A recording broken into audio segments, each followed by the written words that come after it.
Hello and welcome back to Monster Hunter Rise Sunbreak on Steam, where we're trying this again. Because dang it, I want to just be allowed to stream. Last time I had to end the stream early. Because while I have in the past streamed with a bitrate of 15,000 without issue, last time I was using a new encoder that allows for much smaller bit rates to get good quality. So I was streaming 4K 60 at a bitrate of 12,500. But right as I finished my first quest of the stream, my ISP seemed to have decided that no, I should have an upload speed of 126 out of 12,500 when my actual cap of upload speed should be in the realm of like 25,000. So I was trying to use half of what I could. And instead I ended up with 1.5% of that. But hey, whatever. I've got check marks to get. I'm gonna go get them.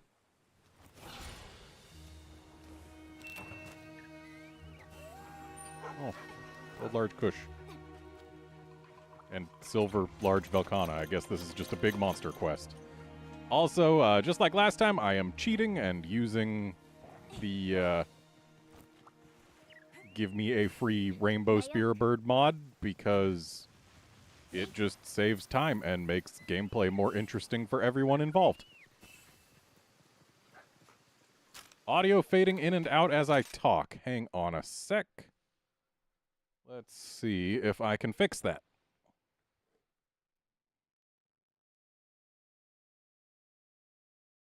May take a little while. Now, are we talking like game audio's fading in and out, or my actual me audio fading in and out, or what? Because that can change how the fix gets performed. Only playing audio when I speak. That is a major problem. And shouldn't be the case, honestly.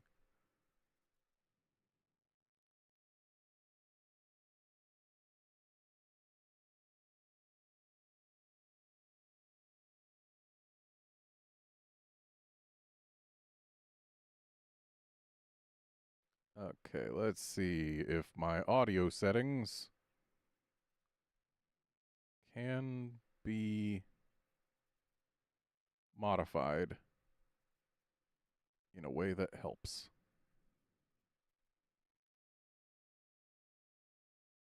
All right, what is this? Okay, that's using what it's supposed to be. You know, I bet it's something related to the recent Windows update. But then again, I think that was before my last stream. Okay, that's outputting to the right thing. It looks like everything should be fine, as far as I can tell. Like, everything is going where it's supposed to be.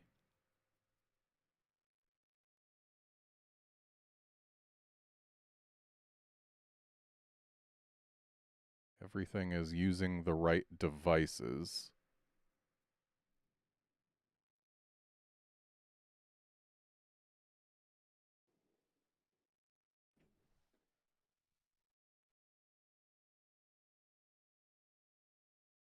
Yeah, I don't know what the cause of the problem would be. Everything is set the way it usually is. But I have raised the game's volume a little bit, so we'll see if that changes anything. Yeah. Let's get this Velkana.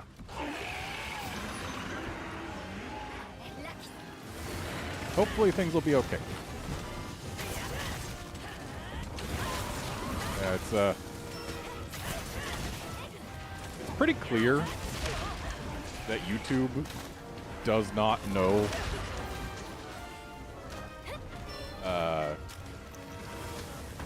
doesn't know how much bitrate you need to stream with the new AV1 encoder, which YouTube only recently added support for. Because I am streaming 4K 60. It looks smooth on my end. I don't know how smooth it is for you. Ah, so it's your fault, Wolfkinson. Whatever. Either way, having the game be slightly louder, as long as it doesn't overpower my voice, is totally acceptable. But yeah, the AV1 encoder, which allows for much lower bit rates to achieve the same level of clarity, which I certainly hope that it's not just on my side that this 4K 60 feed looks smooth and clear. Yeah, it's new to YouTube as of like a month or so ago, maybe a little more. But clearly nobody told YouTube that it doesn't take the same bit rates, because YouTube is complaining at me that I am streaming at below a bit rate of 23,000 for 4K 60 content, which, yeah, if I was using the H.264 encoder, would be basically a hard requirement, but AV1 is different. And everything I read says that for AV1, if you want to do 4K 60, you should only need a bitrate of 10K. I'm doing 12,500 just to be on the safe side, and because that's still within my capabilities. And as far as I can tell, it seems fine. I haven't gotten any second opinions on that yet.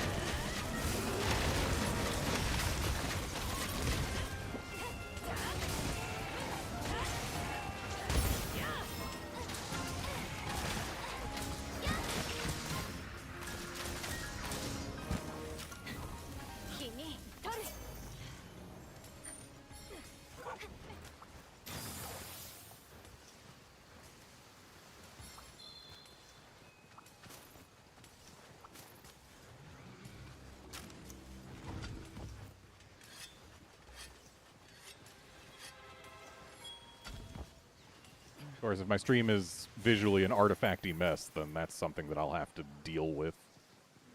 I'll basically have to stop streaming 4K.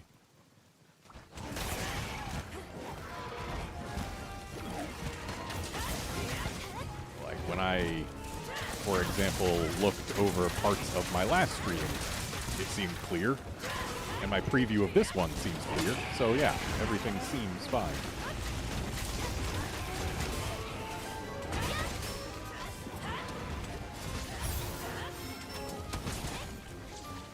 I guess we are gonna go mess with that Kushala.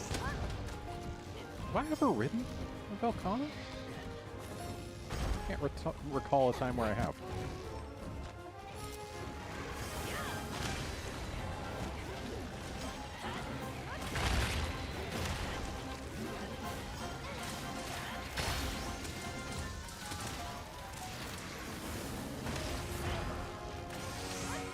Should have just bonked it instead of punishing it. Whatever.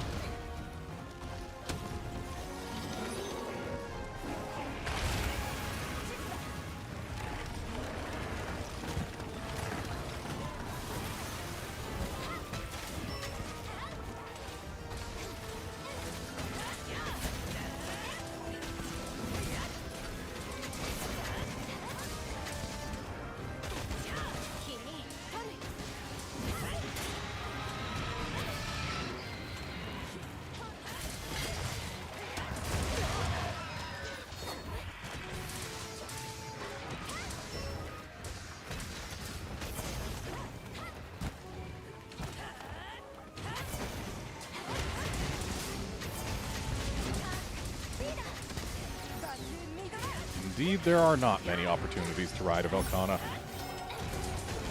Be nice if there were. Ow.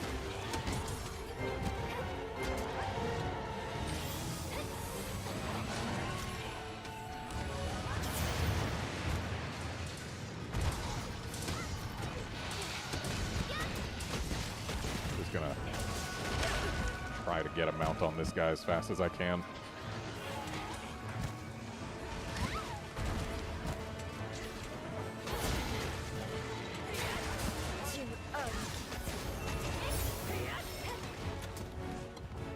Or, since he's leaving, we can go ahead and go back to Velkhana.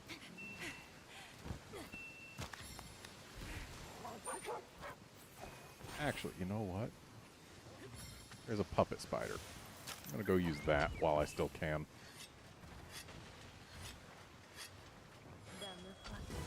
Or...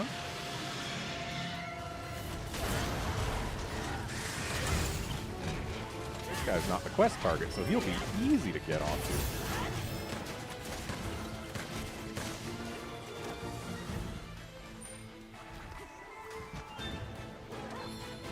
I was gonna go grab a regular wire bug, but I don't know if he would still be mountable by the time I got back, considering how far away it was.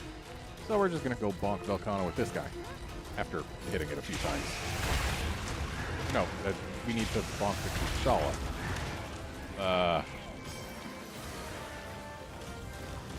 Sorry, Velkhana, didn't mean to disturb you. Good job breaking us something, whoever did that.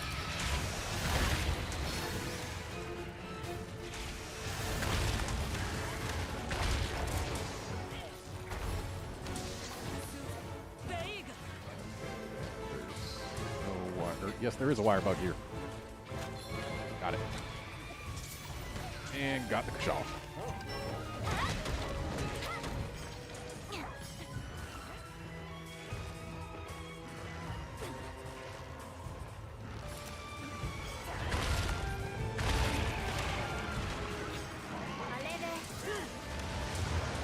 I do still think Kushala is perhaps the worst Elder Dragon to mount.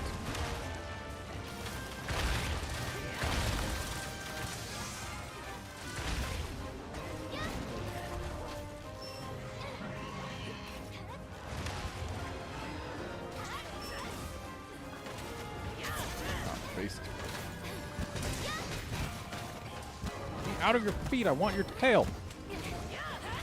Waste of an octane. Of course, this thing being so big doesn't make hitting its tail any easier.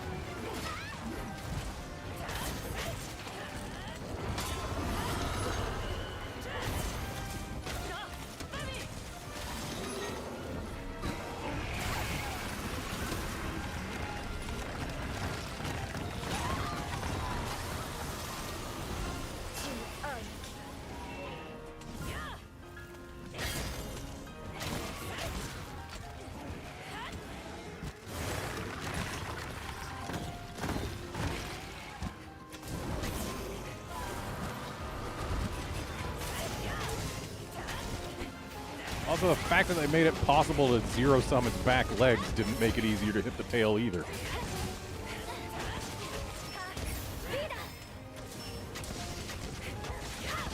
So much easier to get a Velkhana tail off in World.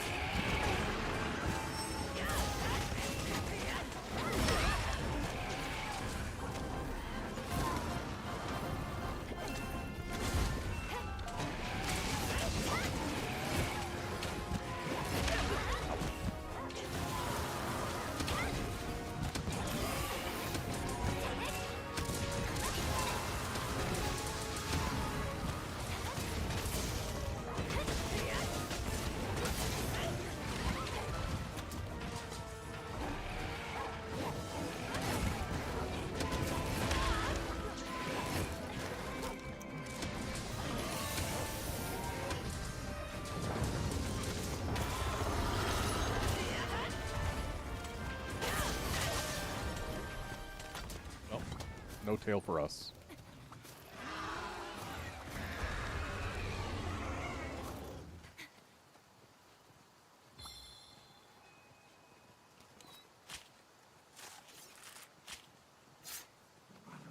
Ooh, we can go drop some rocks on that Kushala.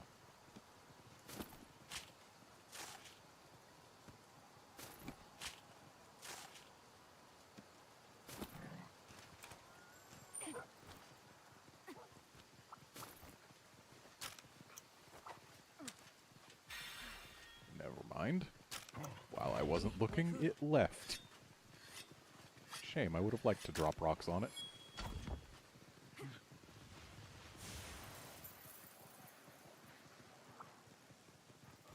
Oh, just having himself a nice sit. I know fire is not Kushala's weakness, but more convenient to just not change weapons. Gokana was the enemy that mattered.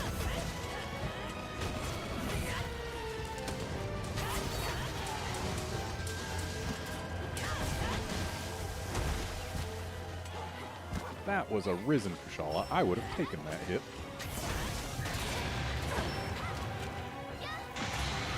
Yes, please be mad. Get my freaking cornerstone activated.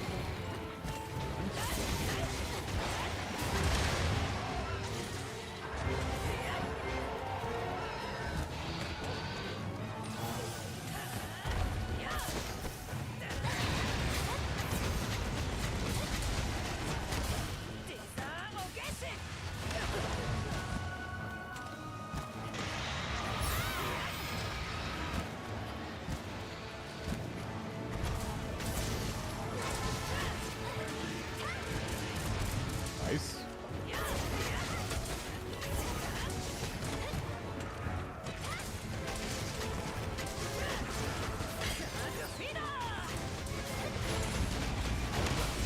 Ow. Nice.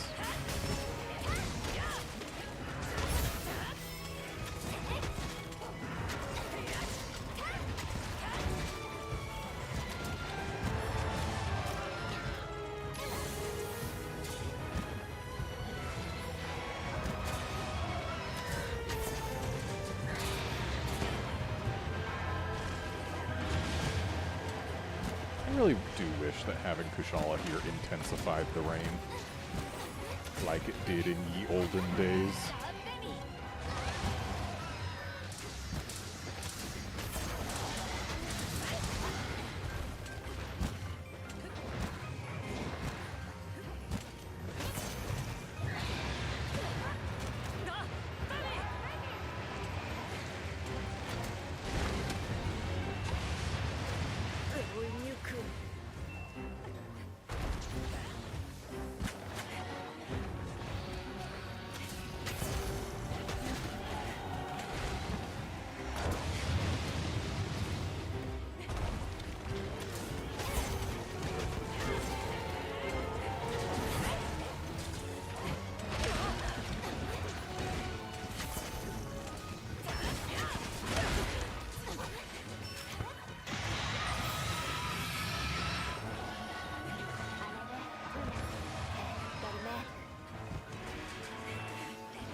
Okay, so apparently I only get a free ride out of the hit zone if I am zero-summing not the tail. Good to know. 'Cause that move is totally safe to zero-sum if you're on the face. You take no damage. Apparently if you're on the tail, you get hit multiple times. I have learned.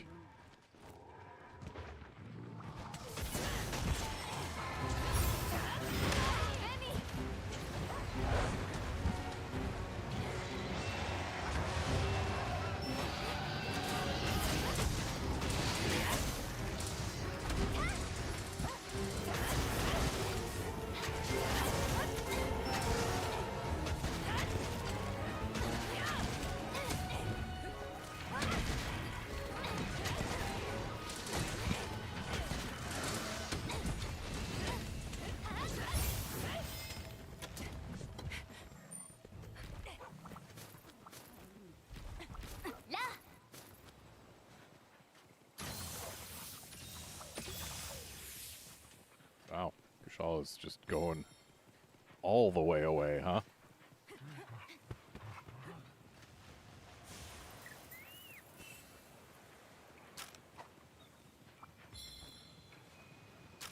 I think I'm probably closer to getting the tail cut than I am to getting the face break. So I will wake it up with a strike to the tail, I think.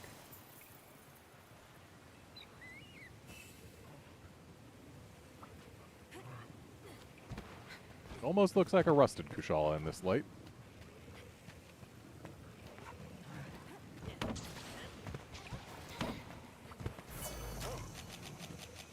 You know what? Fine, I'll use bombs too. I mean, I won't detonate them, but I'll put them there. That was not what I was trying to do. I was trying to get a jump off of there and do the jumping strike. Talk about the most pathetic wake-up I've ever seen.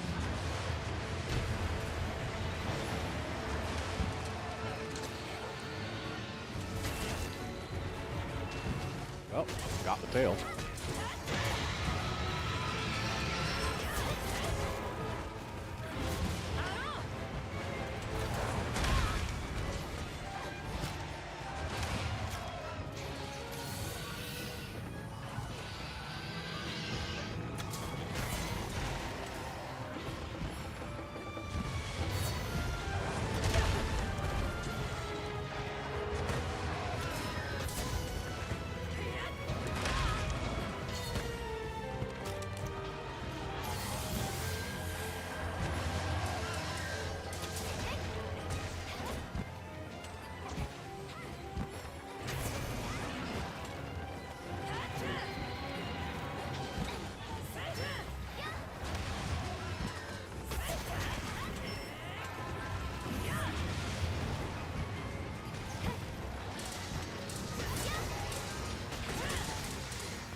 No horns for us.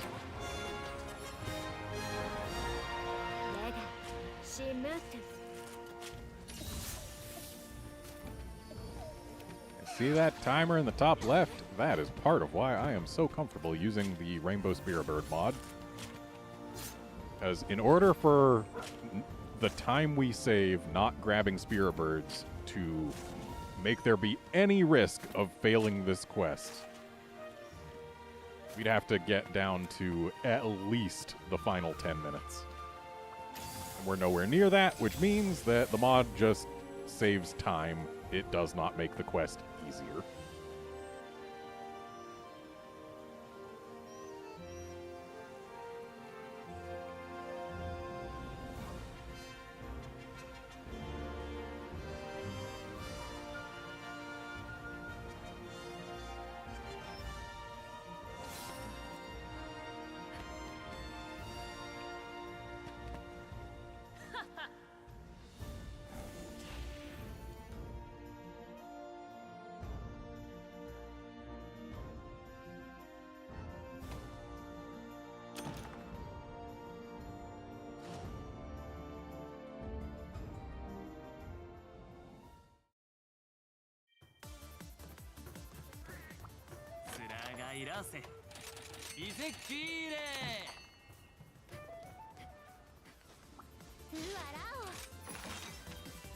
Let's see here. I have got 3 more MR6 quests. 2, 5, 11. 3 MR6 and 11 afflicted quests to get check marks on.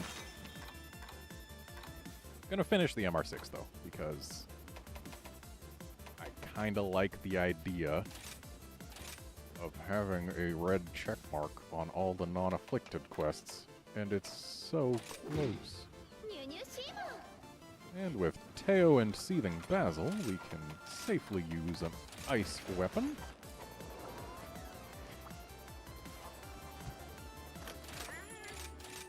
Oh, now that I've got my upgraded dragon set, I'm kind of disappointed every time I fight something that is not weak to dragon. Because my dragon set is a good bit, if not better, certainly more comfortable than anything else. That's a big bagel.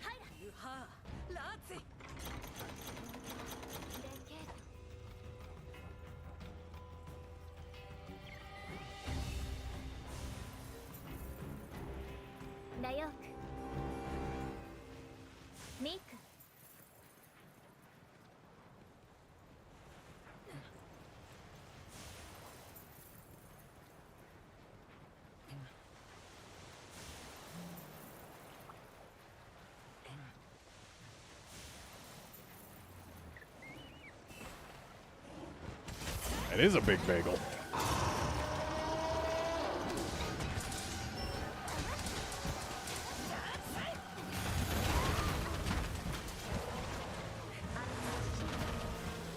I love that move.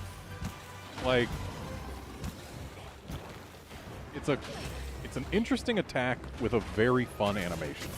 Where he just drags his tail on the ground as he swoops forward, leaving a trail of explosions. It's a little over the top, but it's so fitting for this monster. It's a great animation. I'm glad they added it, because Seething Basil did not have that in Export.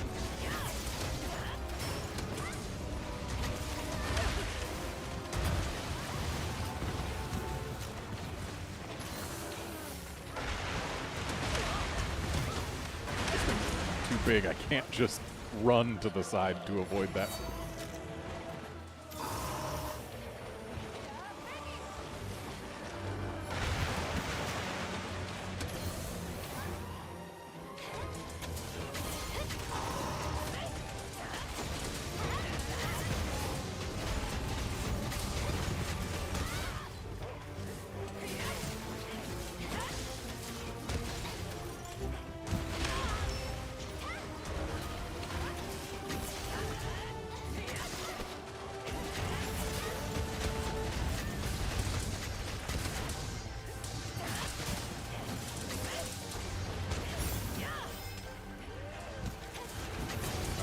KO'd it.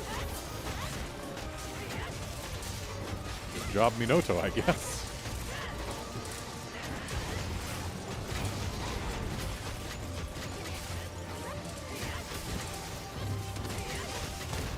All these blue drops are in the way.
This thing here, Teo's too far to bother with.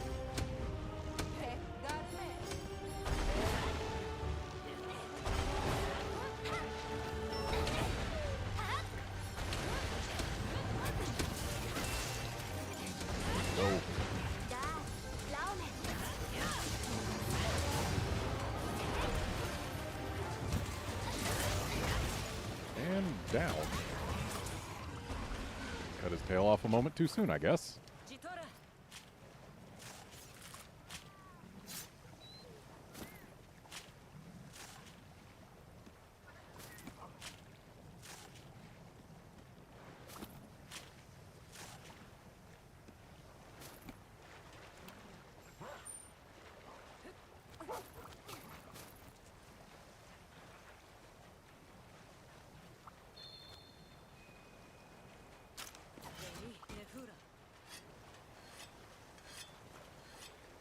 With the tail being where it is, I probably would have been faster if I went to the top right base camp.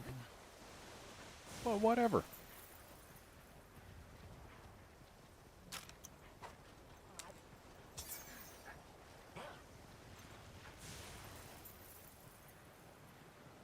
Wow, that Basil died quick.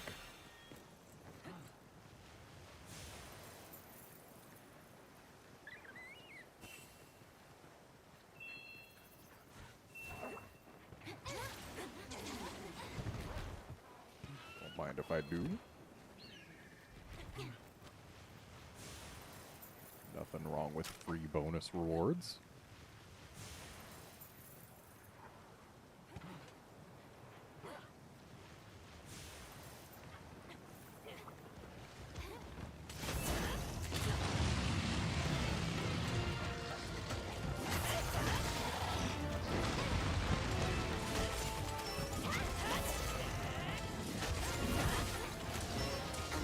Amusing that this Teo is the first monster I've hunted this stream to not have a crown.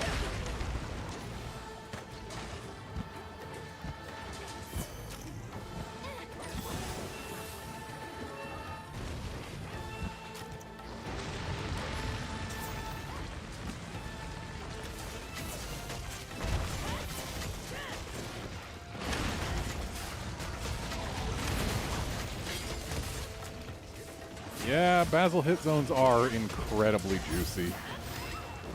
And the fact that they're as weak to ice as they are, or at least the seething Basils, like, my file pops were doing 120 to 140 damage each to that Basil. Where, like, to this Teo, they are doing 68. So yeah, the Basil was just taking about double the damage this Teo. This no HP pool is going to make up for that.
I sincerely wish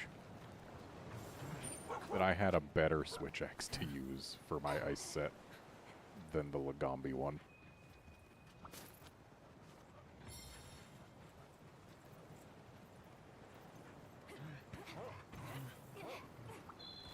Like, yeah, Kushala is technically better, but not by too much, and Lagombi is way comfier, which is why I use it. And, like, unless you're going all in on Frostcraft, I don't think Velkhana can compete, which is a real shame.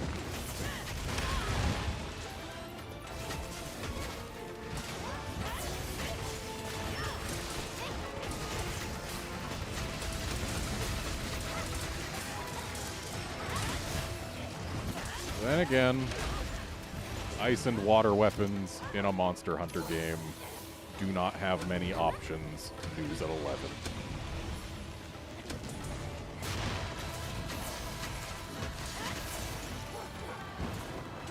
It's the two most neglected elements.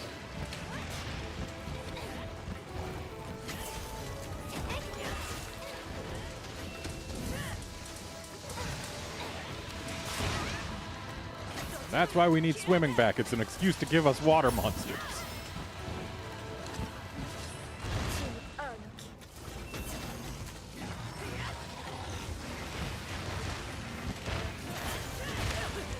It'd be fascinating if Monster Hunter 6 comes out, brings swimming back, and also brings Namiel back and gives it an underwater moveset.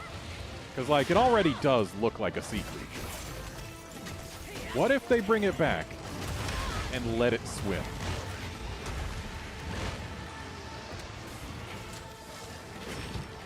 Heck, what if we get swimming elder dragons that aren't sea days? Like, you can't count Mirrorless because he just walks on the bottom of the water, but they gave us an actual swimming Namiel that, like, used its wings like a ray uses its wings to swim. That could be fascinating. Then again, how would its water goop work? Would it be like spheres of thick water or something? Or would it just not use water goop at all and just electrify the water around it like Laggy does?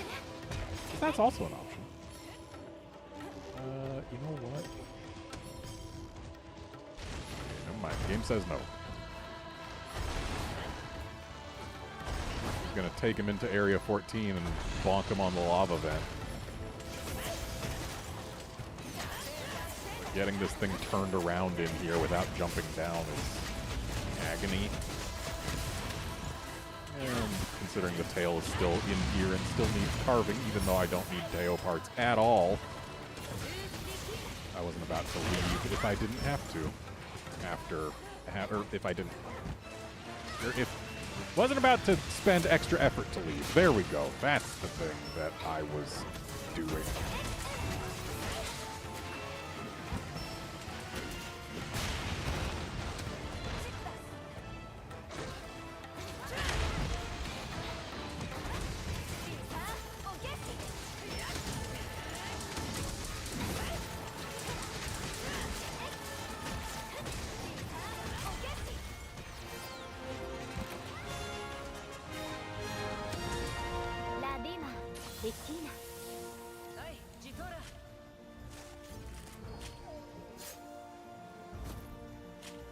It'd actually be kind of neat if once I finish the other two MR6 quests I've got here, they gave me one that had a Primordial Malzeno and also some other stuff. Like,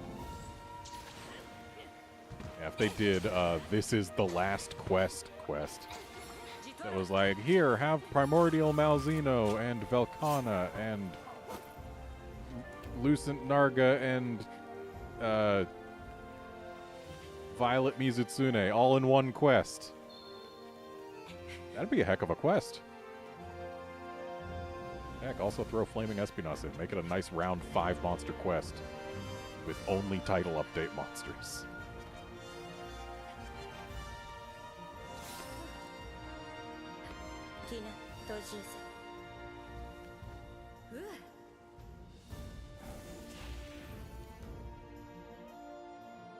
Imagine a quest in the Infernal Spring that was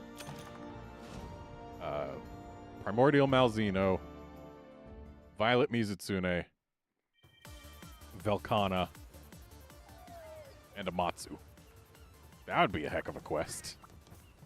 Sure, they'd all be one at a time, and there's no way they're going to do a quest with Amatsu and also anything else. But that would be a heck of a quest.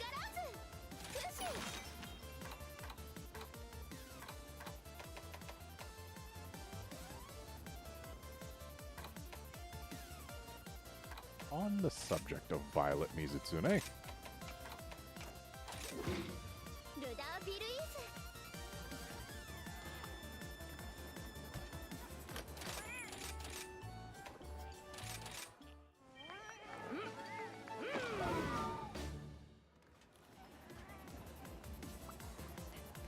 It's actually thinking about weapons that, switch axes specifically, that have been added in title updates. It's incredibly disappointing that there have only been 2 title update switch axes that are actually competitive. Like, yeah, Silver Slasher, it's good. It's not as good as the Death Stench switch axe, but it's way comfier, so it gets a pass. Way comfier and also way more flexible with slots and stuff. Hey, Steph. So yeah, Silver Slasher. It's not quite to the same level as an axe we already had, but it's close enough and comfy enough that I think it's worth using. Violet Mizutsune is just straight up trash, dead on arrival. It's got lower raw, lower element,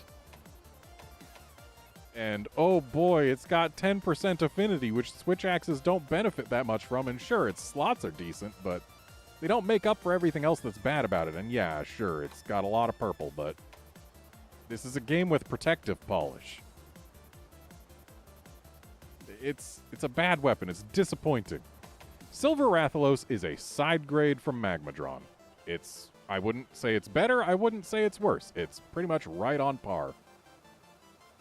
So, like, it's fine. Maybe a smidge worse, but not that much. Like, it's an okay weapon. And now we are done talking about title update switch axes that are good. There are no other good title update switch axes. Like, this one. If it had more fire or more raw, it could have been good. Because, yeah, it inflicts poison while also doing fire damage. That's great. But unless the poison damage accounts for, like, I think it's about 20% of your overall damage done in the quest, it's not going to overpower the Silver Rathalos or the Magmadron switch axe. It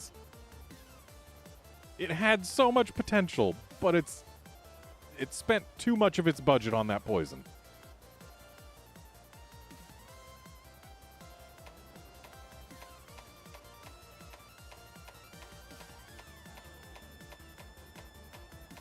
And then the Lucent Narga switch axe is absolutely dead on arrival. Like, oh boy, it's got 340 raw. That's pretty good. It's poison. So, sure, 10 more raw than several other switch axes at the cost of no element. A level 1 rampage slot, which means it doesn't get access to the rampage deco that makes power files usable. And sure, it's got a tiny smidgen of natural purple. This axe is trash.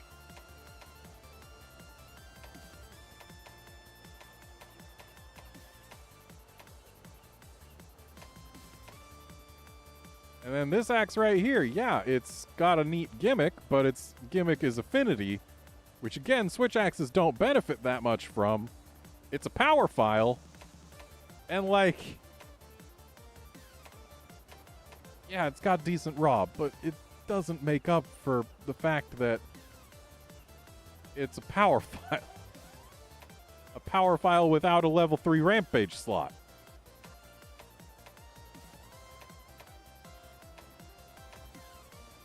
Seething Basil was a title update monster, and its axe doesn't beat out Scorned Magnum Hollow. So, that's trash. Velkhana's axe, if it had like 20 more ice and an element file, this would have been amazing. As is, unless you go all in on Frostcraft, it's not even gonna touch the other power file switch axe, power file ice switch axe, Kushala. Because Kushala, sure, it's got 20 less raw, but it's got like 30 more ice. And it's still got that level 3 slot. Level 3 rampage slot. Like, yeah, it's gonna beat out the Velkhana axe with basically any real investment. The Amatsu axe. Cool, it's got a lot of water and a lot of raw. That would be great. If it had an element file. And sure, grants strength to Silkbind attacks, but not enough.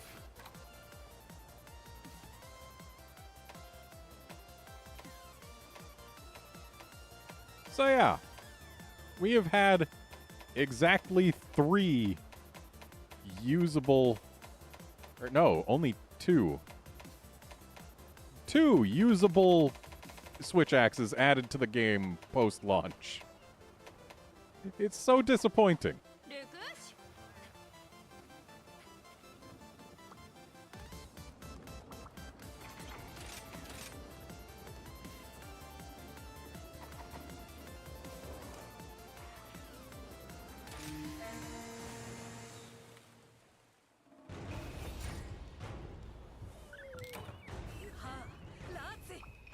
So that Teo is at present still the only non-crown-sized monster I have fought during this stream.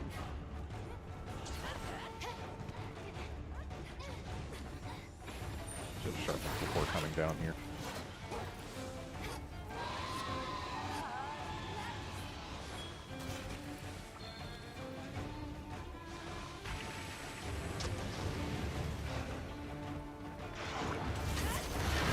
Feels wrong seeing a Violet Mizutsune in an, well, I guess, in an environment with no water that isn't itself blue. Because it doesn't feel wrong seeing this thing in the Forlorn Arena, but that place is blue. So it at least matches color-wise. In here, there is no water and no blue. It feels wrong.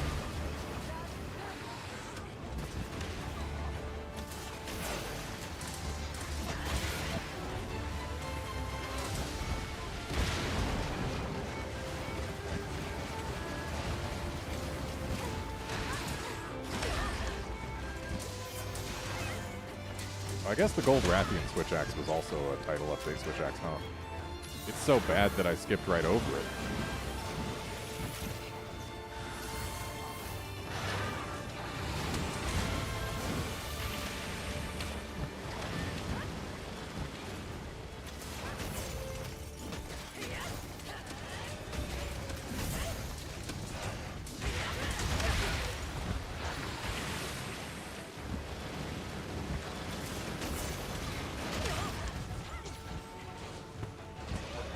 Regular Mizutsune wouldn't have hit me when coming out of its water jet attack. I guess Violet Mizutsune's got a different hitbox on that.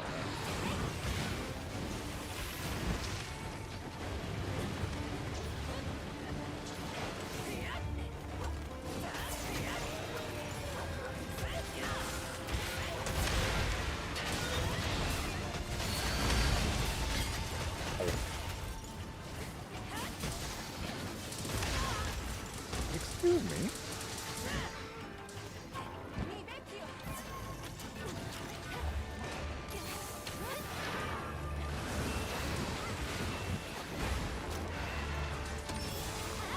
Stupid thing left and exploding under its tail, waiting for me to try and put work in on cutting it.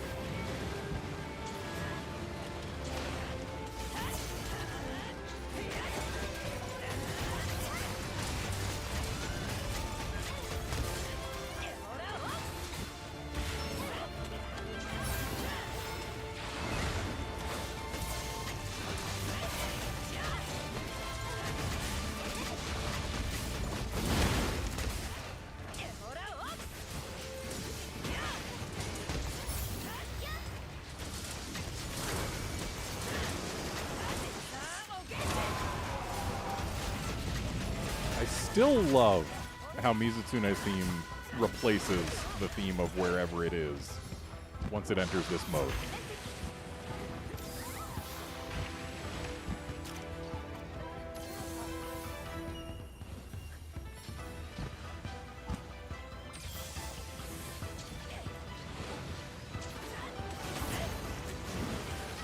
It's like they put it They put this thing in places where Mizutsune's theme ordinarily would not have priority. But letting Mizutsune's theme overpower the theme of wherever it is once it enters this mode. Genius. Masterstroke. Love it.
Sharpen in time. Well, yes and no.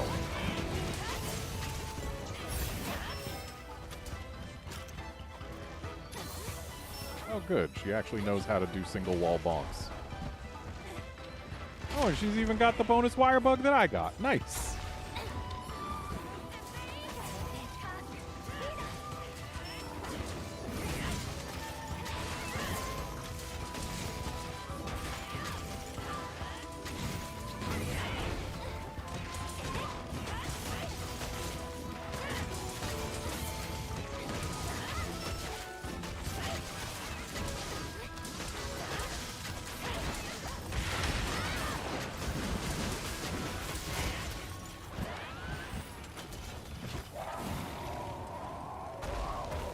Kinda disappointed that the Flaming Espinasse doesn't show up while the Mizutsune is still here. Maybe it would if I took longer, but the fact that it didn't disappoints me. This quest could have been more exciting.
Grabbed some adamant seeds while I was at base. Oh well, she's gonna have to live without them.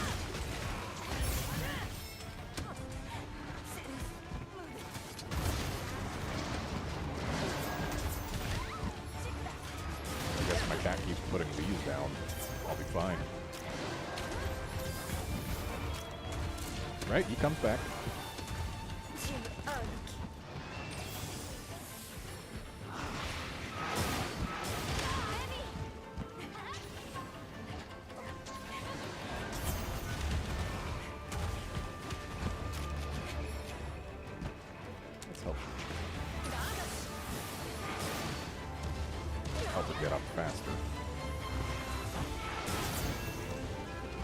Get a better handle on how wide Flaming Espinasse's fireballs are. Ow.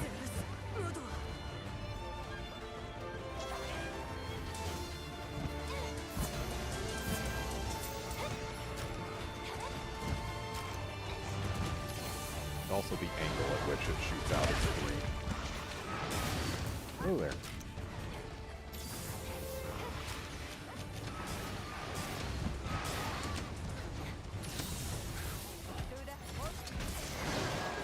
I haven't fought this monster that much. It's been a long time since the last time I fought it.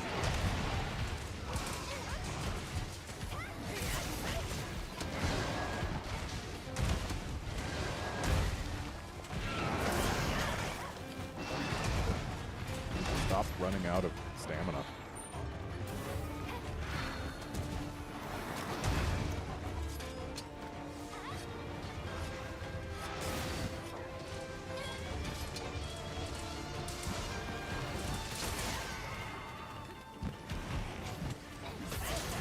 Yeah, SF 100 is the highest you need to go to get titles for keeping specific followers with you.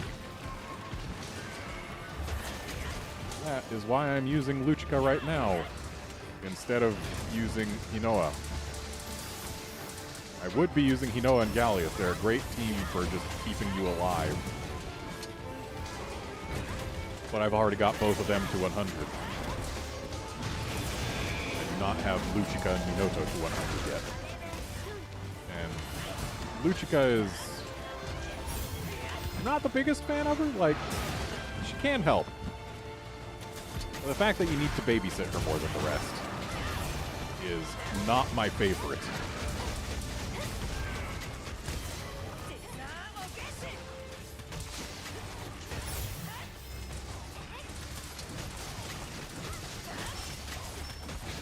So I'm dreading when I eventually have to go on to using Utsushi. Mainly because he is the loudest follower. Like, in terms of efficacy, yeah, Utsushi is fine. He's actually pretty solid. But he's so noisy.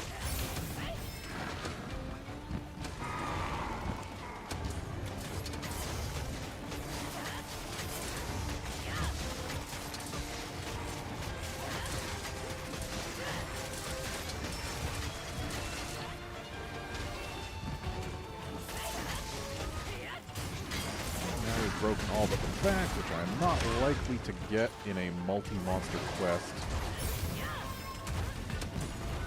Partially because it's a flying wyvern back in this game. Oh, never mind, we got it.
Gee, thanks, Dongo Miracle Worker. You got me trash.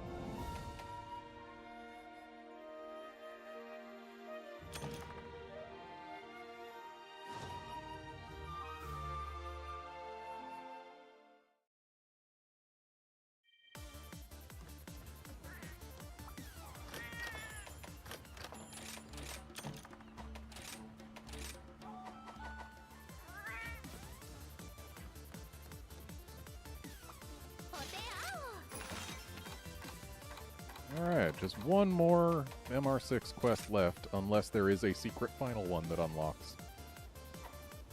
Actually, something that's got me curious. Yeah. That's weird. Why is there no Hazard Amatsu? Do we really only have the one quest with Amatsu? Like, period? Maybe it's coming in an event quest after, you know, this.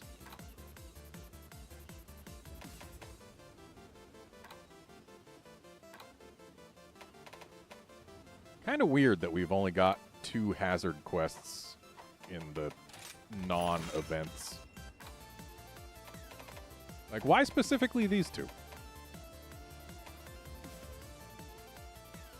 we've gotten most of the other title update monsters as hazard quests, just in events. So why specifically those 2 here?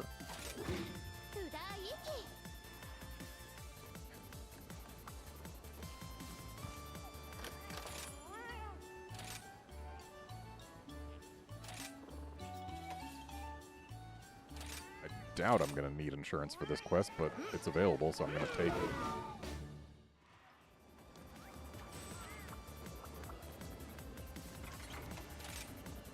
And considering Dragon is good against 2 of the monsters here, I get to bring my Dragon set, which is super comfy. And also which has been upgraded since the last stream. So now, I've got 3 pieces of Primordial. They're really slot efficient, and also I wanted to give a shot to the Blood Awakening skill, so I've got 2 points of that. And yeah, I have many skills. Set's comfy. I like it.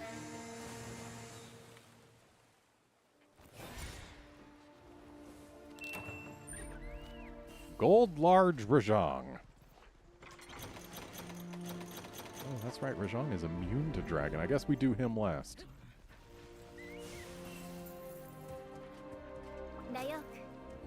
That way, if we get any mounts, we can use them on him. And also, when we're done with the 2 things that actually take damage from Dragon, we can go swap weapon.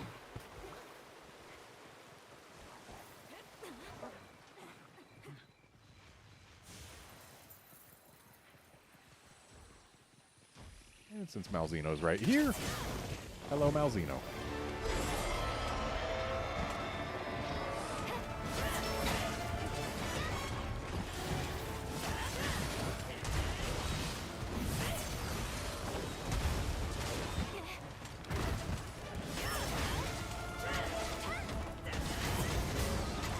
The name of the game with this set is try to get easy to reach breaks as quickly as possible.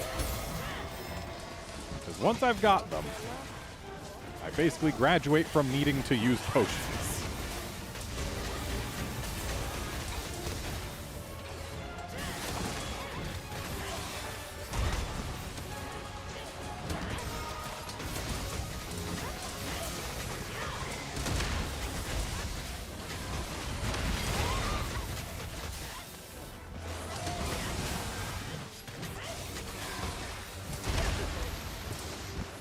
In fact, if I'm on a broken part, I can pretty much zero sum through any attack that doesn't one-shot me.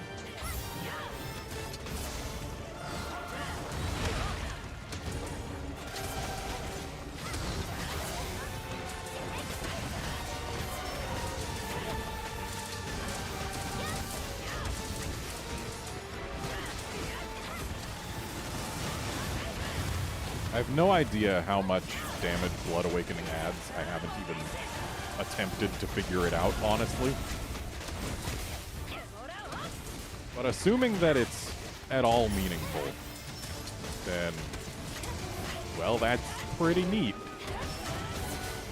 Considering I was able to add it to this set without sacrificing any skills that really mattered.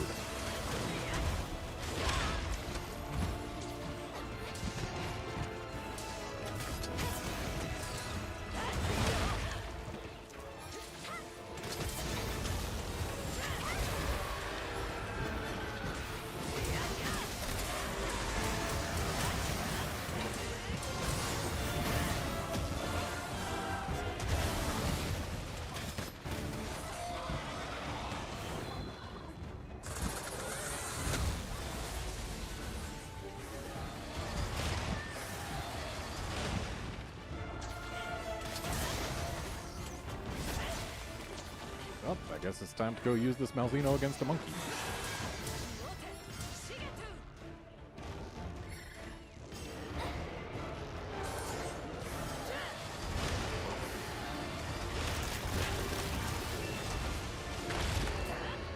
And I am not going to bother with that Lucky Life. I am not exactly in need of Zen.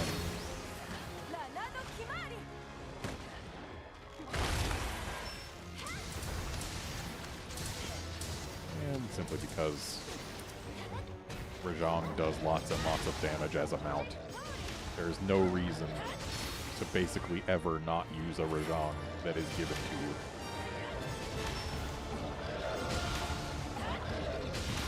Because, I mean, yeah, I just did a ton of damage.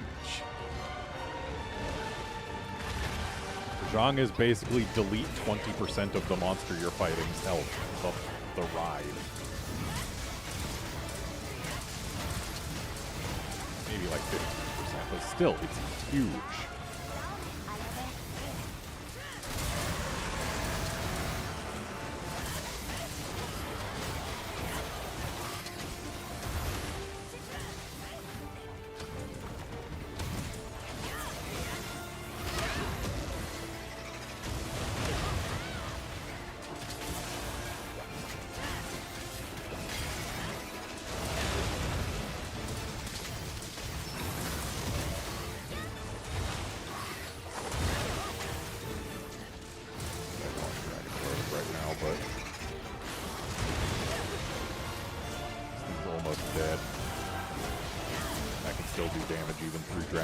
Even if it's reduced somewhat.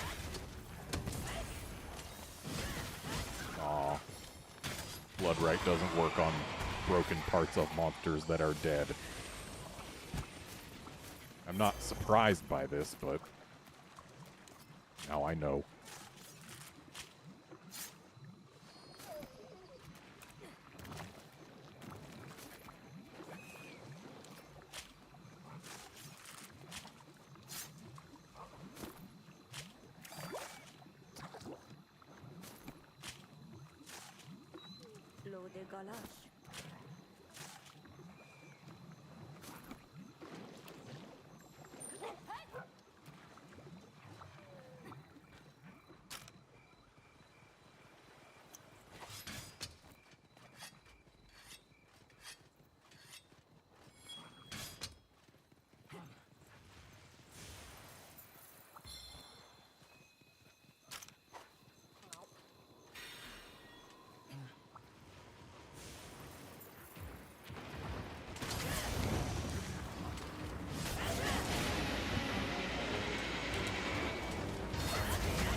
Seth, just for the record, since I have some interest in FF16, I don't know whether or not I'll end up actually playing it. I haven't touched the demo yet.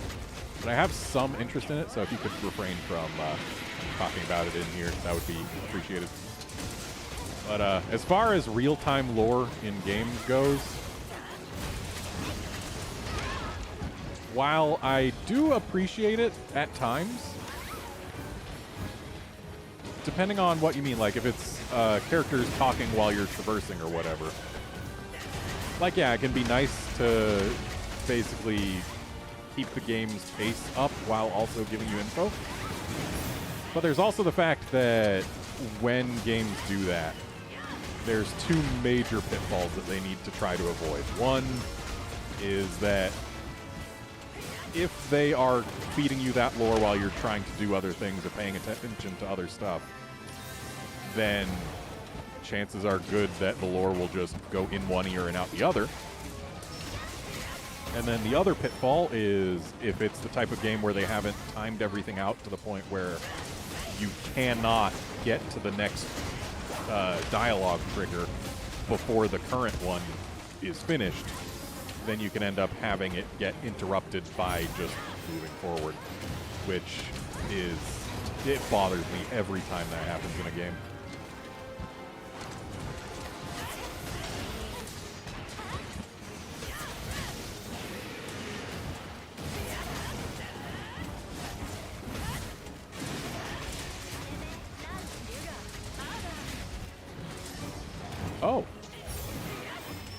Okay, that does sound like a pretty neat mechanic.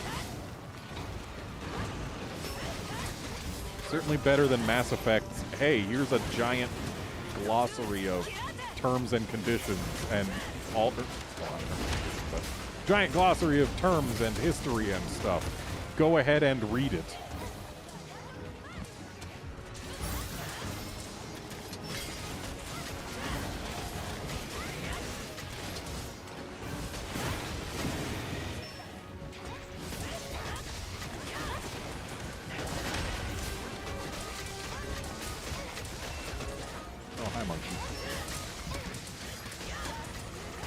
Really wish I could have grabbed another wire bug before getting on this thing. Oh well.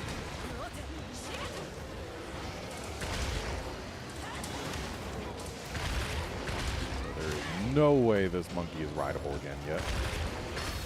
So I will not bother to bonk it.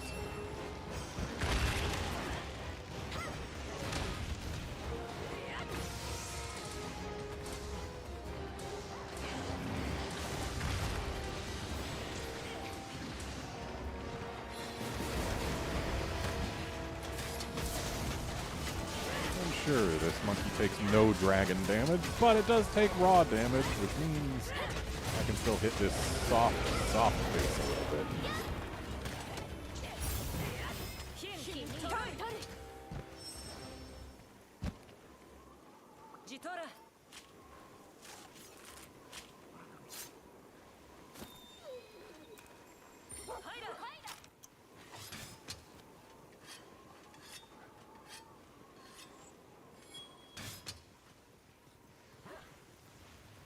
Active time lore does sound more Final Fantasy-ish, I will say.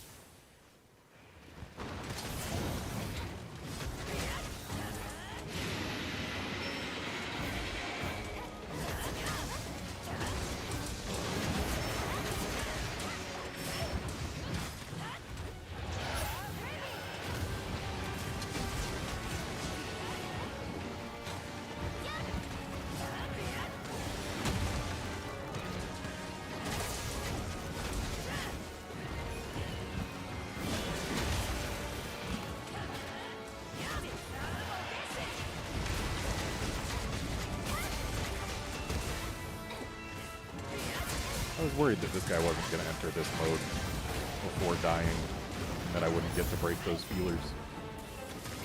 But those concerns were unfounded.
And now to change to my ice set to better deal with this monkey.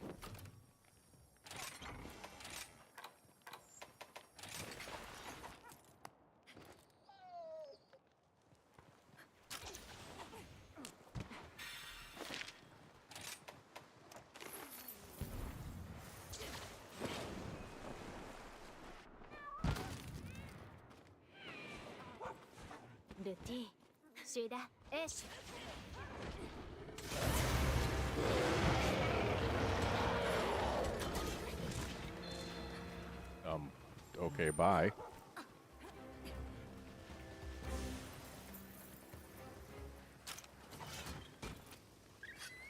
Oh, so I would like to take this time to say how pleased I am that I got to do more than one hunt this stream. Really put a damper on my mood the last time when I got through one hunt and then became unable to stream more.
Zero summing his tail while he is in Rampage mode is basically a free D Enrage.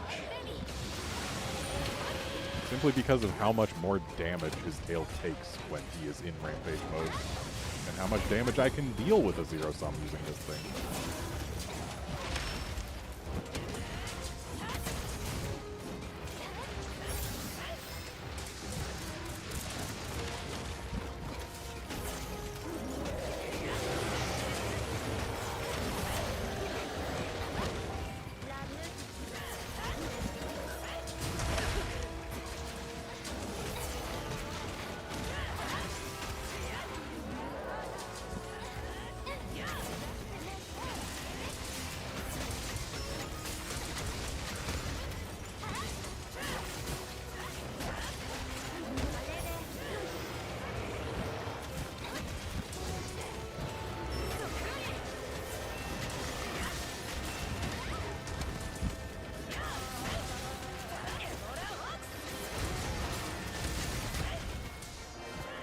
Wow.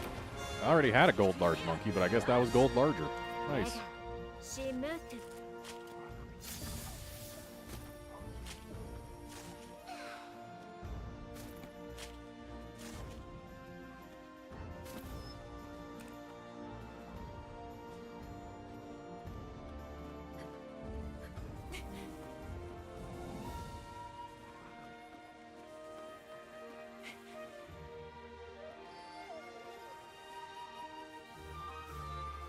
I really wish there was an explanation what the little glowy ball that gives us light in dark areas was.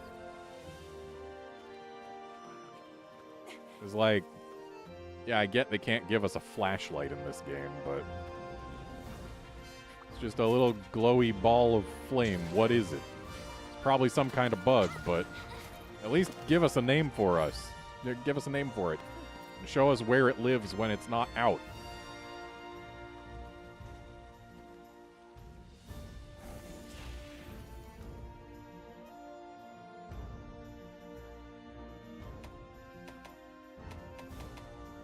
Apparently that Rajang was just full of beast gems.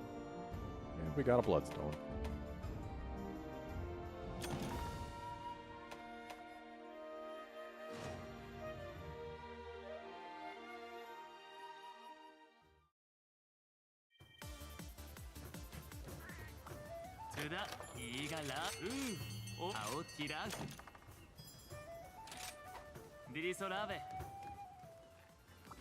Okay.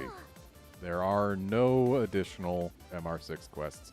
That's a shame. I would have liked to see one that shows up for having done all of the other ones, including all the title update stuff. Like, Hail to the Fierce is a neat quest, but we could have had better.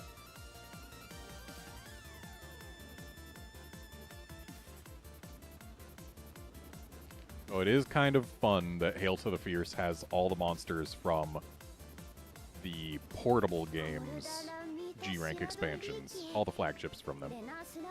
Because it's like, yeah, Nargacuga from Freedom Unite, Seregios from 4U, Valstrax from GU, and Malzeno from Sunbreak. It's neat. But yeah, would have liked to see a quest featuring Primordial Malzeno and several other things. But instead, if we want a quest that asks us to fight Primordial Malzeno and also anything else, then we need to go to Anomaly Investigations.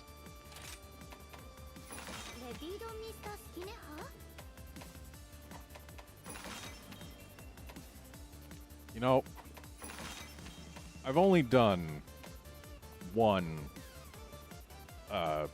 Risen Elder Dragon with the swirly thing on it. Let's do more. Starting from the top. Why not? Let's go to the one that I personally have the hardest time with.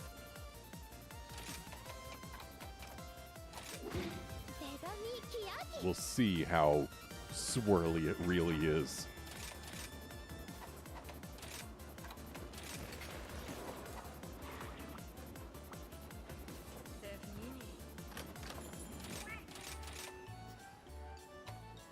I do not need Fortune Caller for this. I am going to go with Dongo that give me the highest chances of success.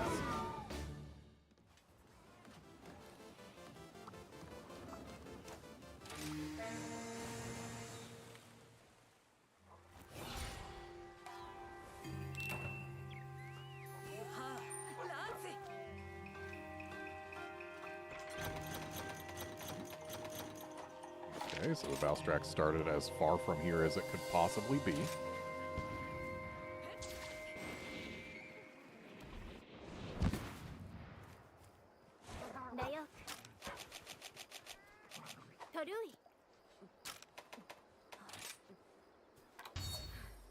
Oh good, I only have -4 Dragon Res.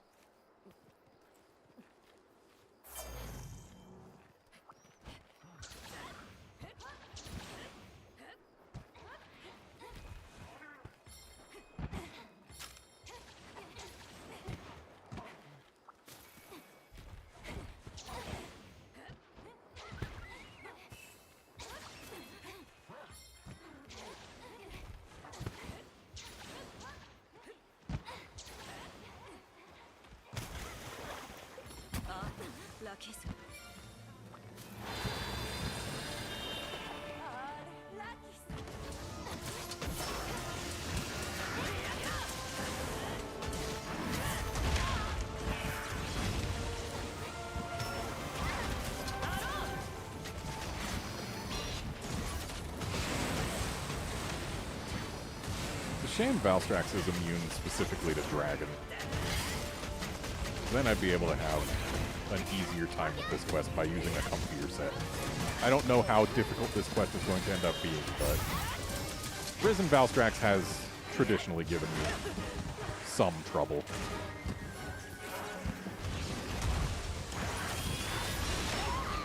Ow.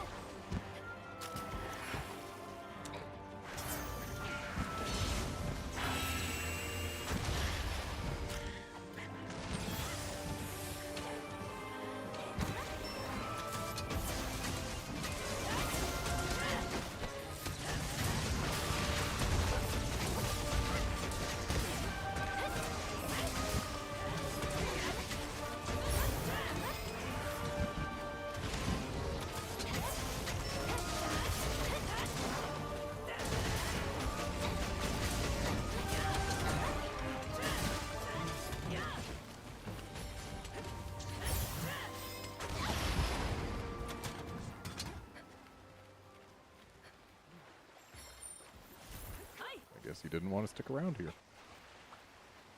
I will go play with him, but first, just gonna grab these. And then this wire bug.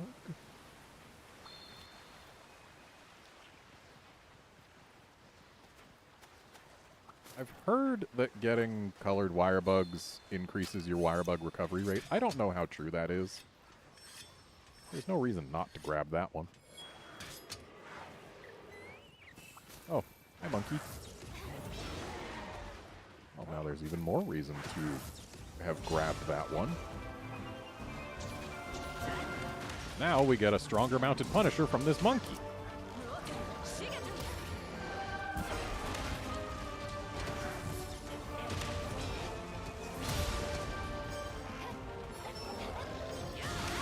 There we go.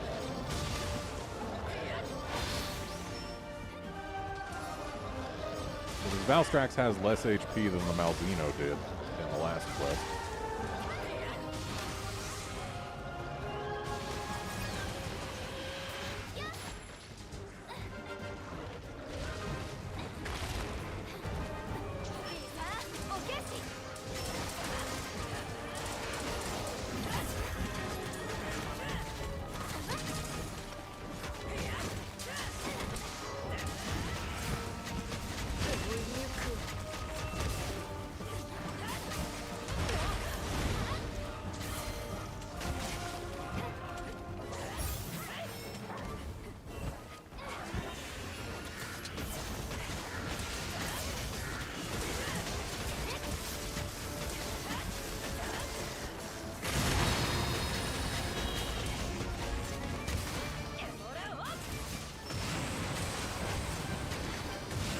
news for me, thanks.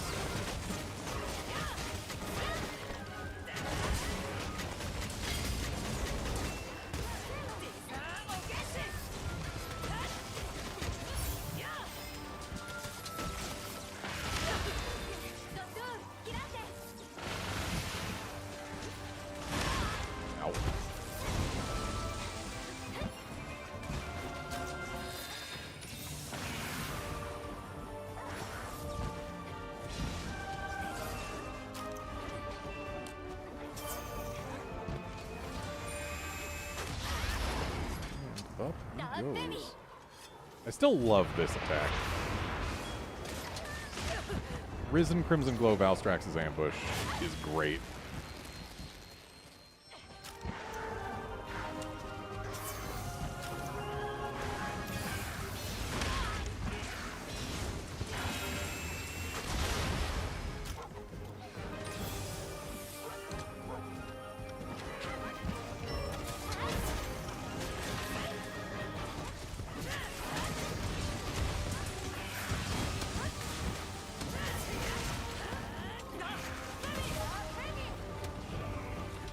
Nice flinch.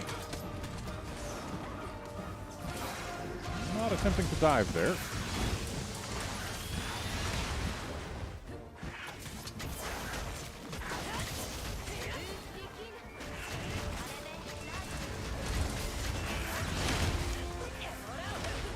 Ow.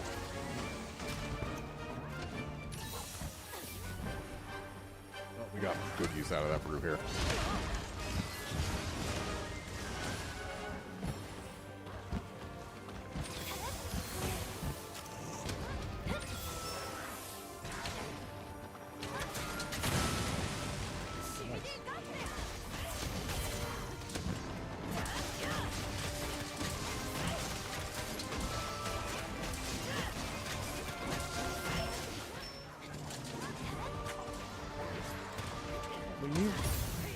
We're gonna have so much more fun here.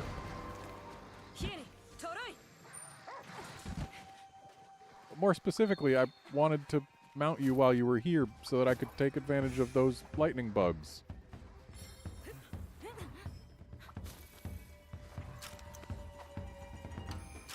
Hey, as long as you don't go too far, we still can.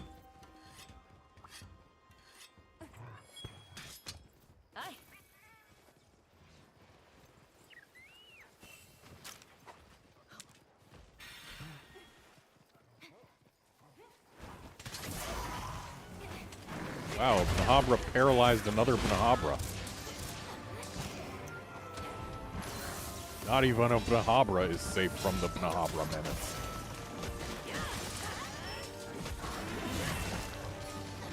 Oh, please tell me that that didn't count as getting you your inhale.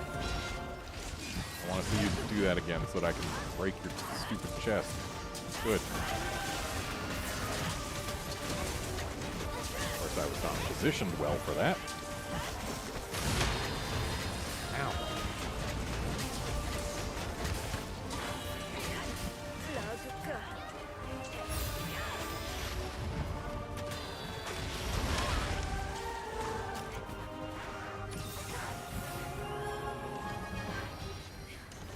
No lasers. I do not wish to receive them.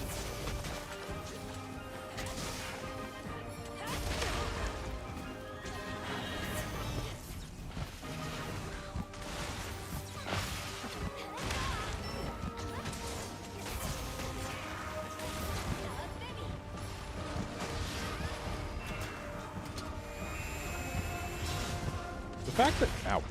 I did not realize there would be a second stab. Good to know.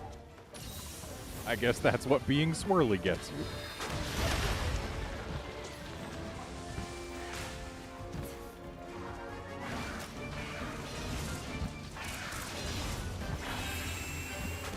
And the fact that the Valstrax just kind of slides towards its intended target while charging up that mega stab will never not amuse me.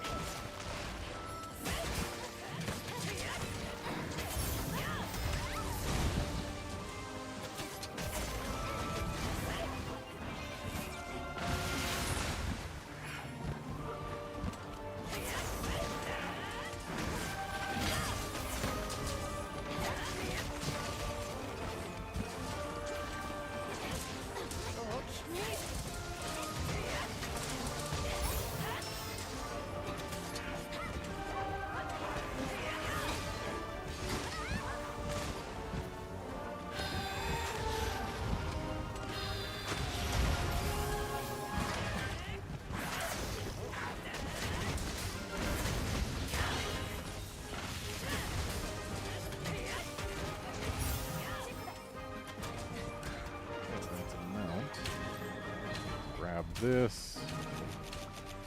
Eat this. I don't like that I'm Dragon Blighted right now, but it doesn't really matter when he's in low mode, because all element is killed then anyway.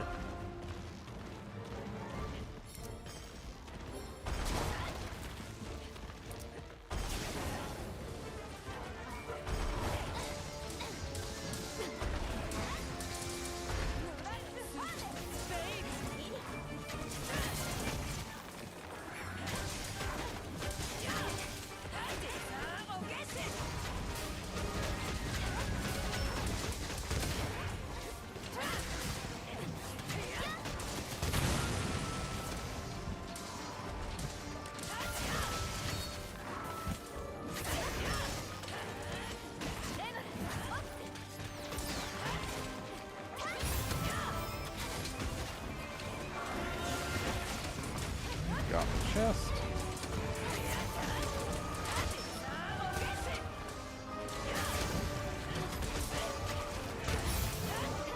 Not a fan of the fact that because that ledge is there, I can't zero sum the face.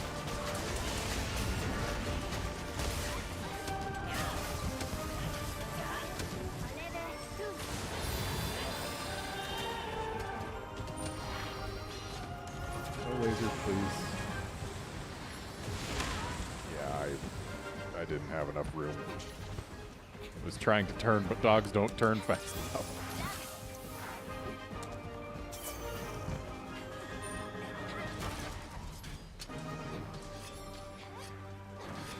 Backbreak.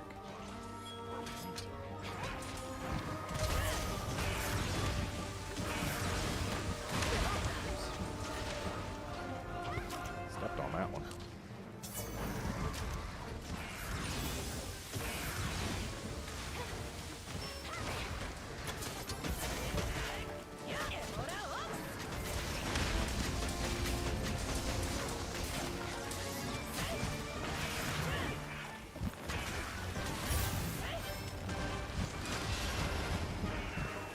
Two stabs.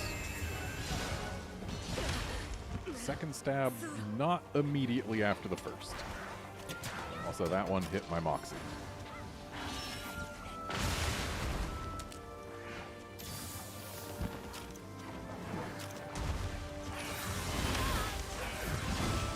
Probably should have kept my eye on him, huh?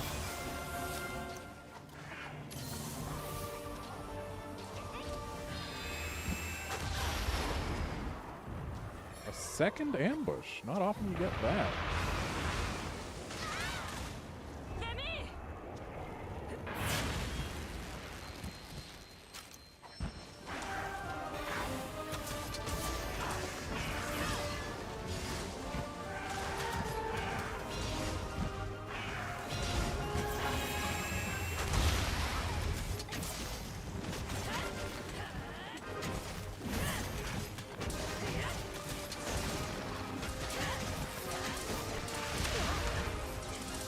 Excuse me, I was zero summing, sir.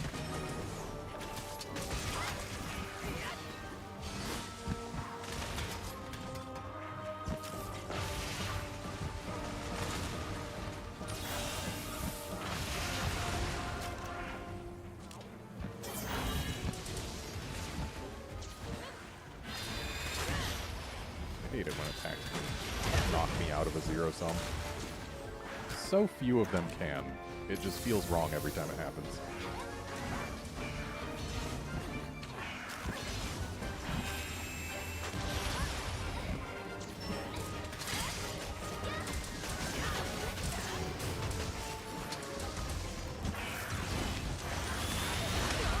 Of course, when he's in glow mode, I shouldn't even zero summon to begin with, because all elemental damage is killed and my zero sum damage is elemental.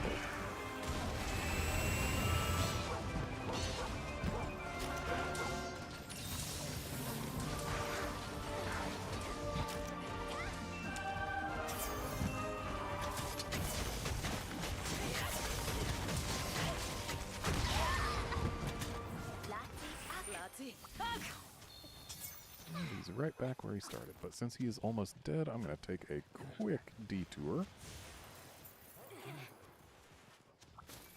to go grab that tail.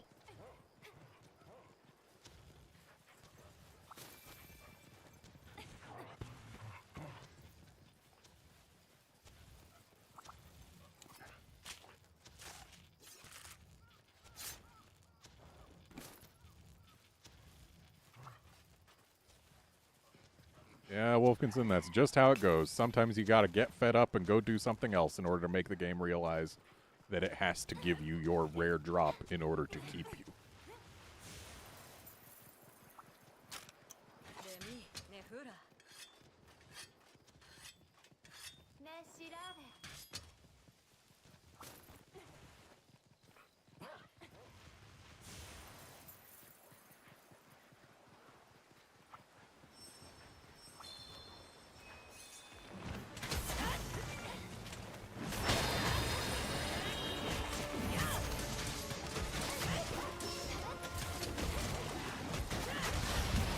Goodbye.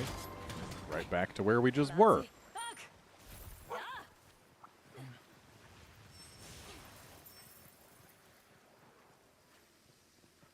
he gonna go to sleep?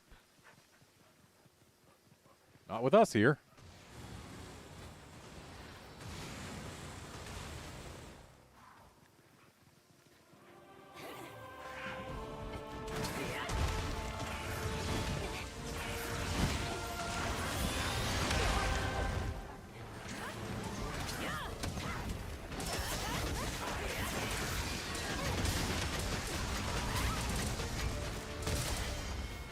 And hey, did it without hurting.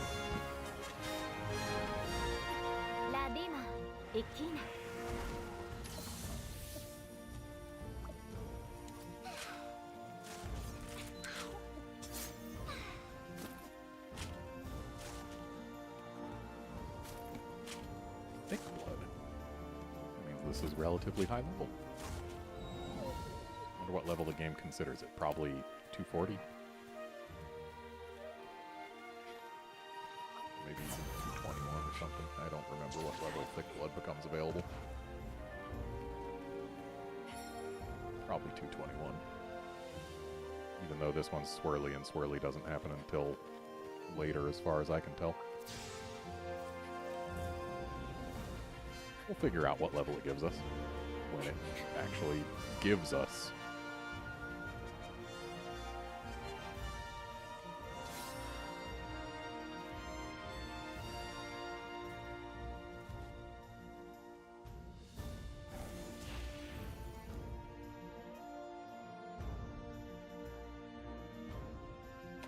Rise gems, nice.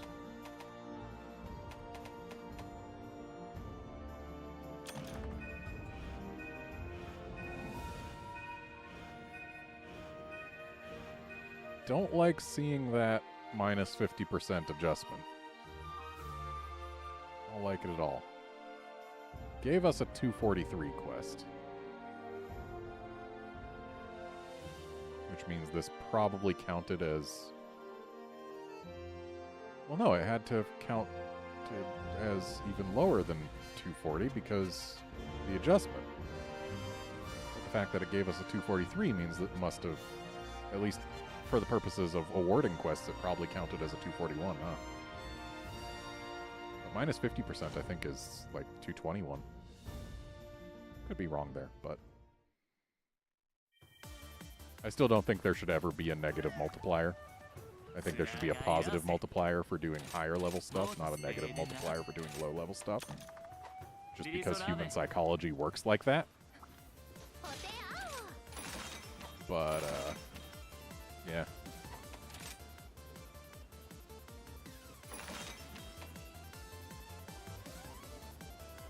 Well, time to do the other highest level anomaly quest. And let's figure out exactly what level thick blood shows up, because this will tell us. It is 241. So yeah, that quest counted as 241, but had a minus 50% multiplier, probably because it was a quest and not an investigation. Which is really stupid.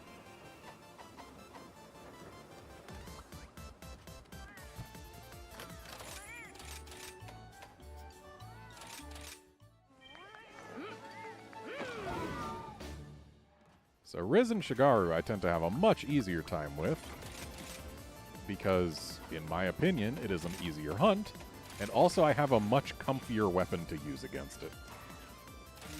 Comfier set.